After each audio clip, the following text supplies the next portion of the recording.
Hello, everyone. Welcome back to DrDarnise's House of Religion, Magic, and Conjure.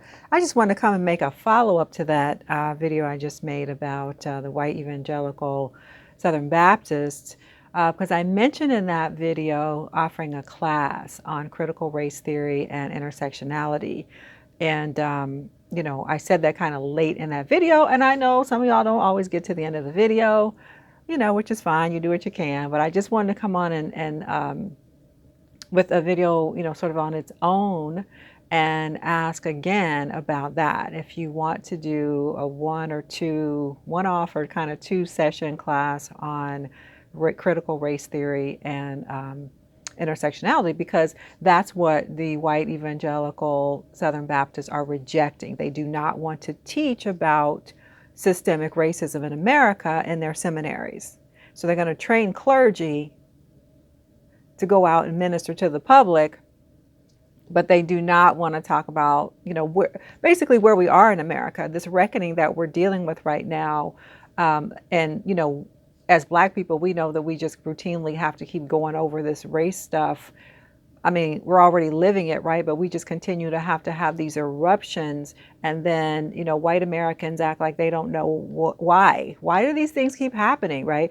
And we tell them because of white supremacy and systemic racism. And they say, no, it can't be that. And so for hundreds of years, we keep saying, yeah, it's that. It's white supremacy and systemic racism.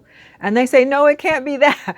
So anyway, I mentioned that I could do that kind of a class. It's a little bit different than our general sort of, religion focus that we do here. It would be more African American studies with some religion, of course, in it. But it would be more of me giving some lectures, one or two lectures on what is critical race theory. Maybe I'd offer a couple of readings before we even start the class. Here, read these couple of articles or couple chapters.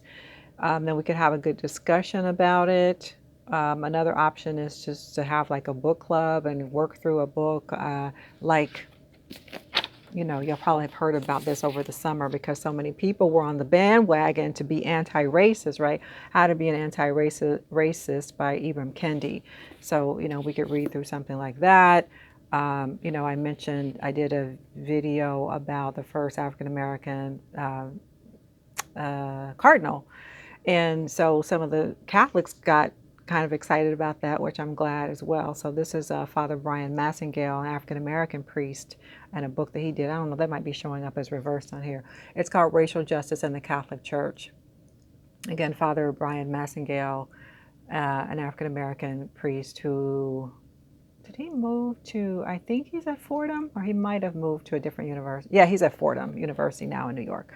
But anyway, not necessarily either of these books, but I'm just saying we could also do sort of a book read together. And so I'm asking, if you want that. We are living in times now where the hypocrisy of the evangelical churches is so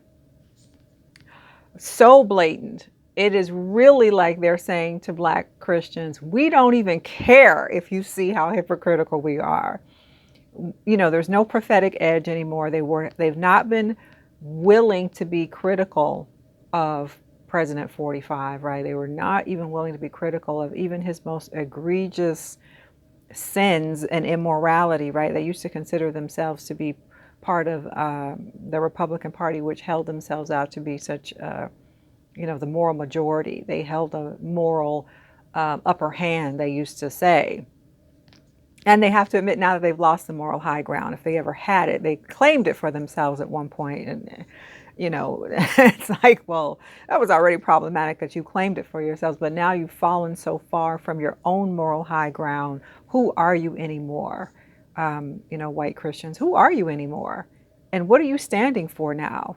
Literally, what are you standing for now? So anyway, there are some exceptions to that. There are some Christian ministers, William Barber, Father Michael Flager, who are doing really good work. Raphael Warnock in Atlanta, who was a Martin Luther King church. I mean, he is the pastor of the church that was Martin Luther King Jr.'s church, and running for Senate seat in Georgia right now. So there's a lot of intersection between African American history and African American religion. That's what I actually do in my full-time work. As I teach in a university, I teach those things at the university, the intersections of African American history and African American religion. So there's some things that I have coming forward. I have a class coming on manifestation. That's going to be for January. How to get to real meaningful manifestations that you want. Law of attraction, spiritually grounded law of attraction and manifestation. That's coming in January, for the month of January, to kick off January with focus, intention, spiritual alignment. That's a little side note right there. If you want meaningful manifestations in your life, you got to have grounding. And so I want to do that for January. But we could, for a couple of sessions here in December, do critical race theory and intersectionality. So that could be a class. So I just want to come on and ask you, because I don't want to offer it and then people don't want to sign up for it. Yeah, so let me know. Again, subscribe, hit the notification bell so you know when I come on with more good stuff. And yeah, I'm just happy to have your support, and whatever you want to do, let me know the kind of classes that you'd like to see me do. And I'll take all things into consideration. So leave that in the comments section, and bye for now.